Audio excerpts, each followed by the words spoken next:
This is what happens when you get way too close to a U.S. aircraft carrier.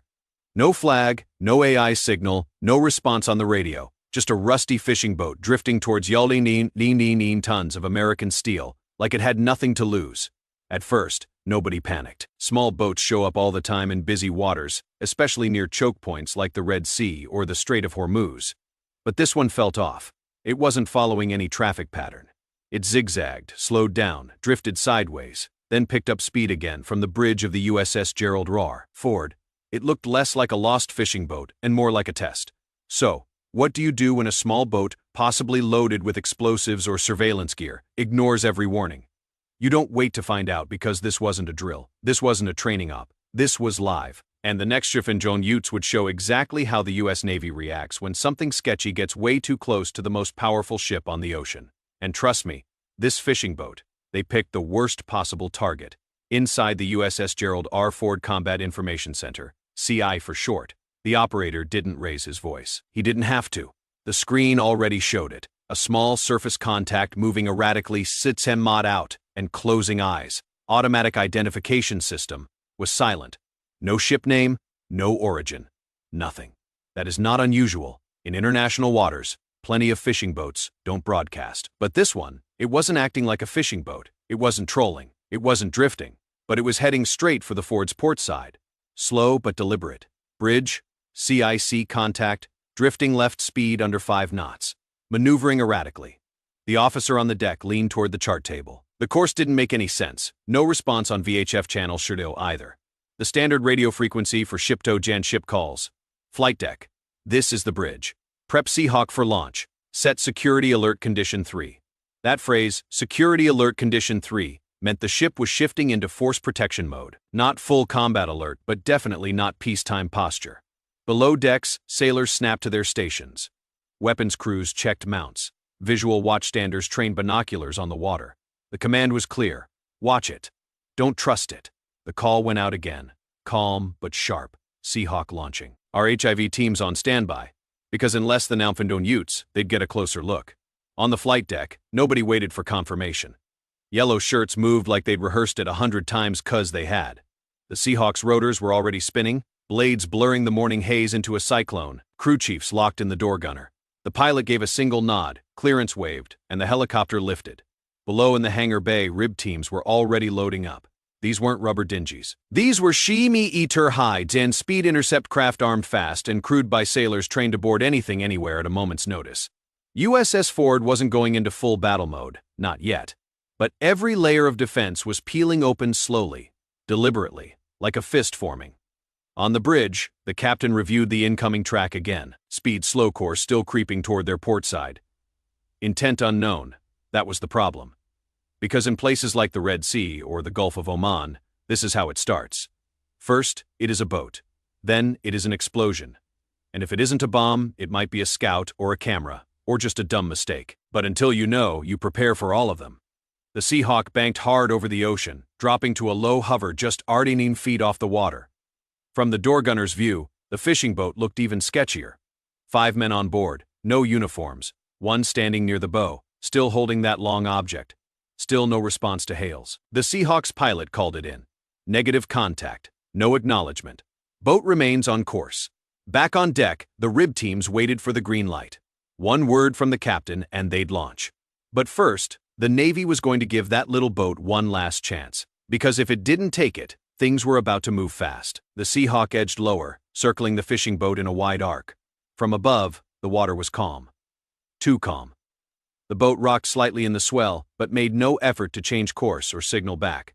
No hand waves, no lights, just 5 men watching. The pilot's voice crackled over comms, possible visual on antenna structure mid-deck. Improvised unclear purpose. Antennas on a fishing boat. Not impossible, but not good either. Sometimes smugglers rig up old radios to communicate offshore. Other times it is surveillance gear. And in this part of the world, surveillance is never innocent. The Seahawk's door gunner pivoted his weapon down but held fire. A clear show of force, not an act of war. Below him, one man finally stood, slowly raised both hands in the air. The pilot made another pass and caught it. A makeshift tarp pulled back just slightly. Beneath it, metal tubes, shiny, not fishing gear. Could have been piping, could have been worse. But that was enough. This wasn't new. This wasn't random. And at this range, guessing was off the table. The order came down. Deploy our RHIBs. Eyes on, no engagement unless fired upon. From the starboard side of the Ford, 2 RHIBs launched within seconds, each crewed by 6 sailors and body armor rifles at the ready. They moved fast, slicing across the surface like sharks on a mission. No alarms, no sirens, just steel, precision, and a rising tension in the air. Whatever this fishing boat was, it was about to get a visit. The boarding team wasted no time. The first RHIB pulled alongside, hooks out, sailors up and over the rail in seconds. Orders barked, weapons drawn. The fishermen, if that is what they were pushed down, zip-tied, and searched on deck. The second team began lifting the tarp. What they found: long metal tubes, wires, sat phones, spare fuel tanks. Some of it could pass as fishing gear, but some of it couldn't. Not even close. Still no flag, still no ID. Whatever this vessel was doing out here, it wasn't looking for tuna. And now that the Navy had control of the deck, they were about to find out exactly what kind of mess they'd just intercepted. The RHIB team moved fast. One sailor secured the engine controls, another scanned the deck for tripwires or hidden compartments. Every inch of the boat was treated like it could bite, because sometimes it does. The 5 men were zip-tied and seated near the stern, guarded by 2 sailors with MCS ready. None of them spoke English. Or maybe they just didn't want to. Either way, the questions could come later. First, clear the boat. The boarding officer opened one of the storage hatches. Inside, jerry cans, loose wiring, cheap radios, a plastic-wrapped pack of documents soaked with seawater and diesel. One of the RHIB crew pulled out a battered sat phone with a cracked screen. The call log showed a number. No name, just digits. It didn't match anything in the open Maritime registry. Then came the surprise. Folded beneath the tarp near the stern, a wad of currency. Not dollars, not Yemen reals, Iranian. And that changed everything, because the moment you find Iranian cash and encrypted radios on a fishing boat drifting near a U.S. carrier group, it is no longer just an intercept. It is a potential intelligence jackpot. Back on the floor, the CIC received the boarding report in real time. Images transmitted via handheld uplinks, gear, documents, faces, within minutes. Intel officers were flagging items for further analysis. Was this a smuggling op, a reconnaissance mission, or something worse? No one knew yet, but the clues were piling up fast. And while the RHIBs prepared to tow the boat for full inspection, the carrier never slowed down. Planes still launched. Flight deck ops never even paused. Because the Ford doesn't stop for small boats, it moves with purpose. And if something gets in the way, the Navy handles it, then moves on. Once secured, the boat was rigged for tow and pulled toward the nearest escort destroyer for a full sweep. The RHIB teams offloaded the detainees and evidence into custody. Fuel logs, electronics, that stack of Iranian bills, all tagged and bagged. On board the USS Gravely, a Navy intelligence team got to work. The sat phone pulled for digital forensics. The radios checked for encryption keys or stored frequencies. The documents translated and cross-referenced. In recent years, U.S. Navy ships have regularly intercepted similar boats, unflagged, underpowered, drifting suspiciously near high Jan V value units. Some carried smuggled weapons. Others acted as scouts for missile attacks. In Antenin Arsharar, a fishing boat off the coast of Oman was caught with components for drone systems. In Antenin Arshasen, another was stopped at the Strait of Hormuz. Crew claimed to be lost, but carried encrypted radios and night vision gear. So, when this kind of thing happens, it is not just a nuisance. It is a probe to test to see how close you can get before the carrier reacts. A way to measure response time, radar range, helicopter launch windows. That is why even a single small boat gets the full playbook. Visual IDs, radio hails, Seahawk flyovers, RHIB intercepts, full boarding ops, because if you treat it like nothing, that is when it becomes something. And if this boat was part of a bigger plan, well, it wouldn't be the first time. To most people, a lone fishing boat isn't a threat.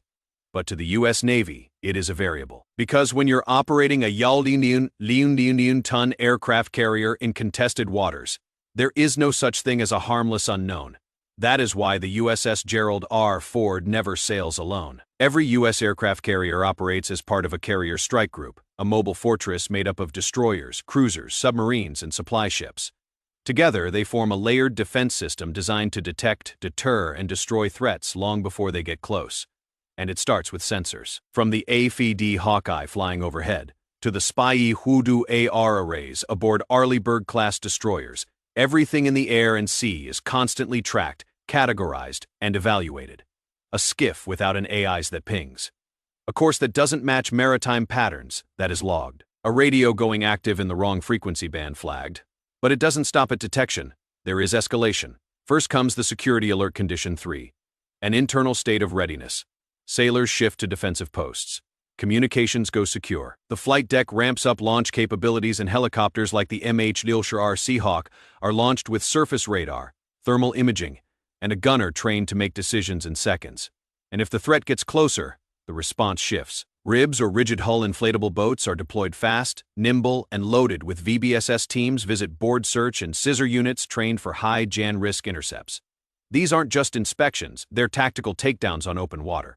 But even that is just the surface. Every escort in the strike group carries interceptors, SM USS for high-altitude threats, SM Evolved Sea Sparrow missiles for close-jan range attacks, and CLUs, or CWIS, the fan-length closed-jan and weapon system. That last one, a radar-guided Gatling gun that fires Tishawu rounds a second. It doesn't ask questions, and here is the part that most people don't realize. This happens regularly. In the Gulf of Oman, the Red Sea, and the South China Sea, small UNFL-flagged vessels approach Navy ships every month. Some are just reckless fishermen. Others are scouts, smugglers, or worse, floating IEDs looking for a soft target. That is why the Navy responds the way it does. Not out of paranoia, out of pattern recognition. Because hesitation has a cost. And in these waters, the difference between a skiff full of tuna and a skiff full of explosives, sometimes less than centuremouse econs. So when you hear just a fishing boat in Navy circles, they don't laugh, they lock eyes. When it was all over, the fishing boat sat dead in the water, its engine cut, its crew zip-tied, and its secrets laid bare. The RHIB teams headed back. The Seahawk returned to base, the carrier still launching jets like nothing ever happened. Because that is the difference. A rogue boat might cause a stir, but a U.S. carrier strike group doesn't even flinch. It doesn't matter if it is pirates, spies, smugglers, or just someone making the worst navigation error of their life. If you approach the most powerful warship on Earth without a flag, without identification, and without answering the radio, you will get a reaction. Sometimes it is just a flyby. Sometimes it is an RHIB at your rail. And sometimes it is something much louder. Here is the real question. Was this just a fishing boat, or was it a test run? You tell us. Drop your thoughts in the comments. Was this a case of bad timing or worse decisions? Or was someone collecting data for something bigger? And while you're down there in the comments, don't forget to like, subscribe, and share this with someone who still thinks fishing boats don't matter. And hey, if you want to go a step further and support the channel directly, join the fleet. You get loyalty badges, priority responses, and you help us bring more true maritime stories to the surface. Click join on our channel page and get on board. Thanks for watching, and the next time someone says it is probably nothing, you'll know better.